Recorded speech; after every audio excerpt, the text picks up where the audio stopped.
ദിവസം, അതായത് ഒരുക്ക ദിനത്തിന് ശേഷം, പുരോഹിത പ്രമുഖന്മാരും ഫരിസേയരും പീലാത്തോസിന്റെ അടുക്കൽ ഒരുമിച്ച് കൂടി. അവർ പറഞ്ഞു, യജമാനനെ 3 ദിവസം കഴിഞ്ഞ് ഞാൻ ഉയർത്തെഴുന്നേൽക്കുമെന്ന് ആ വഞ്ചകൻ ജീവിച്ചിരുന്നപ്പോൾ പറഞ്ഞത് ഞങ്ങൾ ഇപ്പോൾ ഓർമ്മിക്കുന്നു. അതിനാൽ 3-ാം ദിവസം വരെ ശവകുടീരത്തിന് കാവലേർപ്പെടുത്താൻ ആജ്ഞാപിക്കുക. അല്ലെങ്കിൽ അവന്റെ ശിഷ്യന്മാർ വന്ന് അവനെ മോഷ്ടിക്കുകയും അവൻ മരിച്ചവരിൽ നിന്ന് ഉദ്ധാനം ചെയ്യുന്നുവെന്ന് ജനങ്ങളോട് പറയുകയും ചെയ്യുന്നത് വരും. അങ്ങനെ അവസാനത്തെ ചതി ആദ്യത്തേതിനേക്കാൾ ദോഷകരമായി തീരുകയും ചെയ്യും. പീലാത്തോസ് അവരോട് പറഞ്ഞു, നിങ്ങൾക്കൊരു കാവൽ സേനയുണ്ടല്ലോ, നിങ്ങൾ പോയി ആവും വിധം ഭദ്രമാക്കുകയും. അവർ പോയി കല്ലിന് മുദ്ര വെച്ച് കാവൽക്കാരിലൂടെ കല്ലറ ഭദ്രമാക്കി.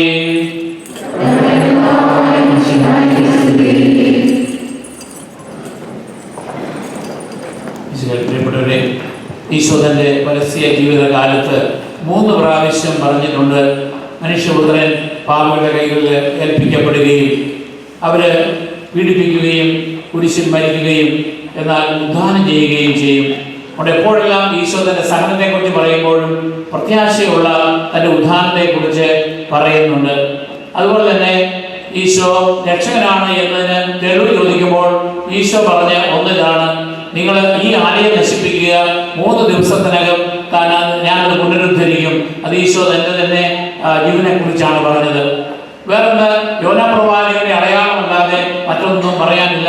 കാരണം യോന മത്സ്യത്തിന്റെ ഉദരത്തിലായിരുന്നു 3 ദിവസം, അതിനുശേഷമാണ് വെളിയിലേക്ക് വന്നു. എന്നാൽ യോന പ്രവാചകൻ മരിച്ചില്ല, ശരീരത്തോടും ആത്മാവോടും കൂടിയാണ് ഉണ്ടായിരുന്നത്. ഈശോയെ സംബന്ധിച്ചിടത്തോളം കുരിശിൽ മരിച്ചു, അവന്റെ ആത്മാവ് ശരീരത്തിൽ നിന്ന് വേർതിരിഞ്ഞു. അപ്പോഴും ഈശോയുടെ ശത്രുക്കൾക്ക് വീണ്ടും ആകാംക്ഷയാണ്, ഇവനെ ഉയർത്തെഴുന്നേറ്റു എന്ന് അവന്റെ ശിഷ്യന്മാരെങ്ങാനും പറഞ്ഞ് അവന്റെ ശരീരം മാറ്റിയില്ലോ എന്ന് പറഞ്ഞാണ് അവിടെ കാവൽ ഏർപ്പെടുത്തുന്നത് നമ്മൾ കാണുക. ഇനി ഈശോ മരിച്ച ശേഷവും ഈശോയുടെ ആത്മാവ് പ്രവർത്തന നിരതമായിരുന്നുവെന്ന് ബൈബിളിൽ രേഖപ്പെടുത്തുന്നുണ്ട്.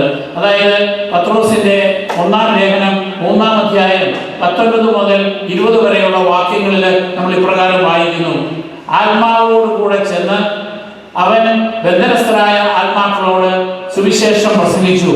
അവരാകട്ടെ നോഹിന്റെ കാലത്ത് പെട്ടകം പണിയപ്പെട്ടപ്പോൾ ക്ഷമാപൂർവ്വം കാത്തിരുന്ന ദൈവത്തെ അനുസരിക്കാത്തവരായിരുന്നു.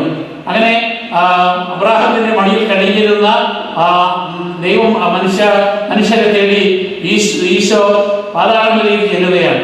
എഫേസ്യർക്ക് എഴുതപ്പെട്ട എഴുതിയ ലേഖനം 4-ാം അധ്യായം 9-ാം വാക്യത്തിൽ നാം വായിക്കുന്നു, അവൻ ആരോഹണം ചെയ്തുവെന്നതിന്റെ അർത്ഥം എന്താണ്?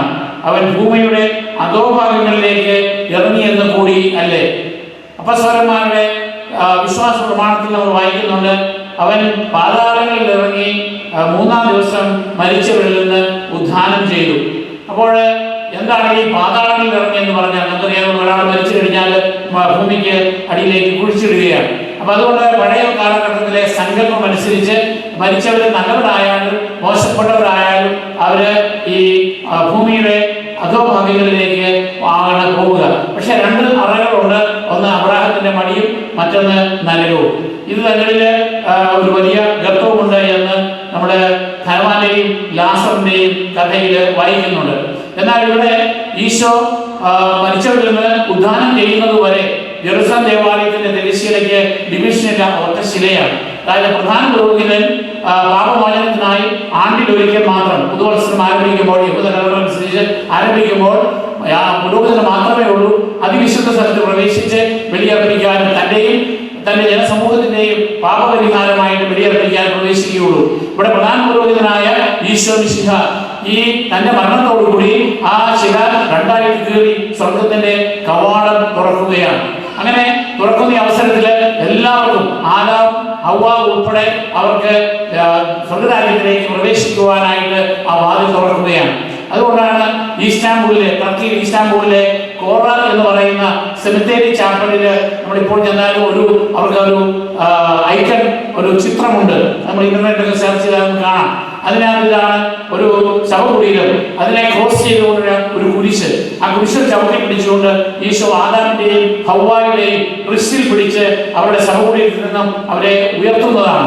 അതോടൊപ്പം തന്നെ ആ കാലഘട്ടത്തിലെ വിശുദ്ധരായ മറ്റ് ആത്മാക്കളെയും അതുപോലെ തന്നെ നരകവാസികളെയും നമുക്ക് കാണുവാനായിട്ട് സാധിക്കും. അതുകൊണ്ട് ഇതൊരു പ്രത്യാശയുടെ തിരുനാളാണ് നമ്മളെ സംബന്ധിച്ചിടത്തോളം ഈശ്വരൻ. അതിനായിട്ടാണ് നമ്മൾ ഒരുക്കുക.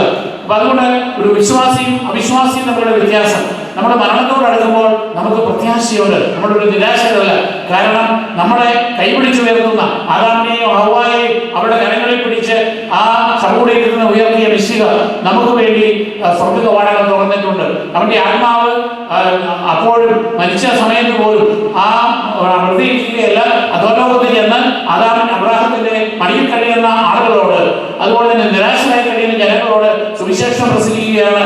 ഇതാ ഞാൻ നിങ്ങൾക്കായി സ്വർഗ്ഗ കവാടങ്ങൾ തുറന്നിരിക്കുന്നു, പ്രത്യാശയോടെ ഇരിക്കുക. അപ്പൊ അതുകൊണ്ട് ഞാൻ ഈ നിലയോടുകൂടി പർദീസയിലായിരിക്കുമെന്ന് നല്ല നിലയോട് പറഞ്ഞതുപോലെ തന്നെ ഈശോ പർദീസ നമുക്കായി, നഷ്ടപ്പെട്ട പർദീസ നമുക്കായി തുറക്കുകയാണ്. അതുകൊണ്ടാണ് ക്രൈസ്തവ ജീവിതം പ്രത്യാശയുള്ളതായിരിക്കുന്നത്. അതുകൊണ്ടാണ് മരിച്ചവർക്ക് വേണ്ടി നമ്മൾ പ്രാർത്ഥിക്കുക മാത്രമല്ല അവരുടെ മധ്യസ്ഥം തേടുന്നത്. കാരണം അവരുടെ മൃതശരീരം കല്ലറകളിൽ വിശ്രമിക്കുമ്പോഴും അവരുടെ ആത്മാവ് ദൈവസന്നിധിയിലാണ്.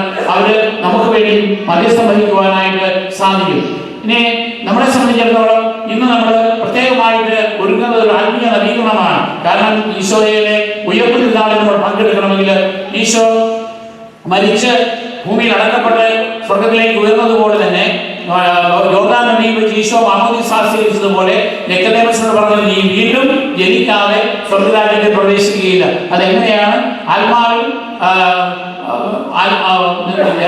ആത്മാവിനാൽ നീ മാമോദീസ സ്വീകരിക്കണം. അതിനു വേണ്ടി നമുക്കറിയാം ഈ ഭൂമി എന്ന് പറയുന്നത് പ്രധാനമായിട്ട് 3 ഘടകങ്ങളാണുള്ളത്. ഒന്ന് ഈ ഭൂമി, അതിലെ വലിയൊരു ഭാഗം ജലം, മറ്റൊന്ന് വായു. ഇത് 3 ചേരുന്നതാണ്. അപ്പൊ അതുകൊണ്ട് ജലവും ഭൂമിയുടെ ഭാഗമാണ്. അപ്പൊ അതുകൊണ്ട് ചിലരെ ഒരു കാലത്ത് മരിക്കുമ്പോൾ അവരെ സംസ്കരിക്കുന്നത് വെള്ളത്തിലേക്ക് തള്ളിയിടും.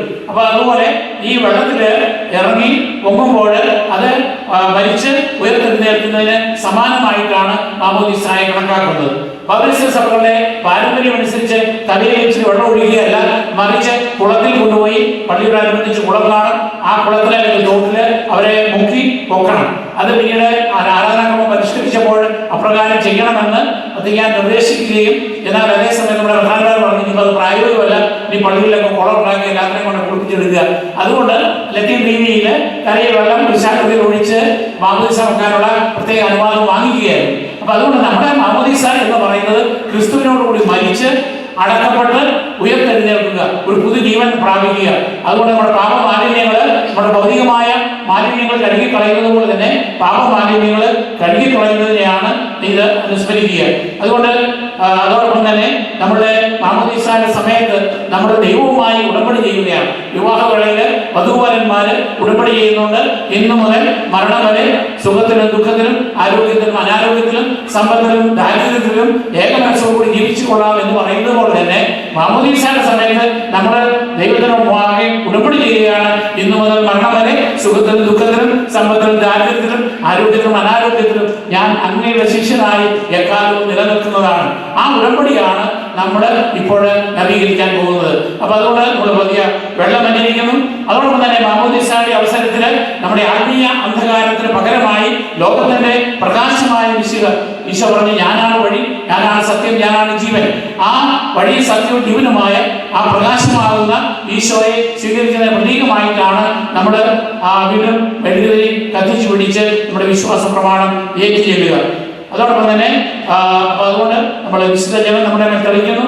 നമ്മുടെ ജ്ഞാനസ്ഥാനമൊക്കെ നവീകരിക്കുന്നതിന് നമ്മുടെ ലോകത്തിന്റെ പ്രകാശമായ മിശിഹായുടെ ആ ദീപം കത്തിച്ചു പിടിച്ചുകൊണ്ട് നമുക്ക് ഈ തിരുക്കർമ്മങ്ങളിൽ പങ്കുചേരാം.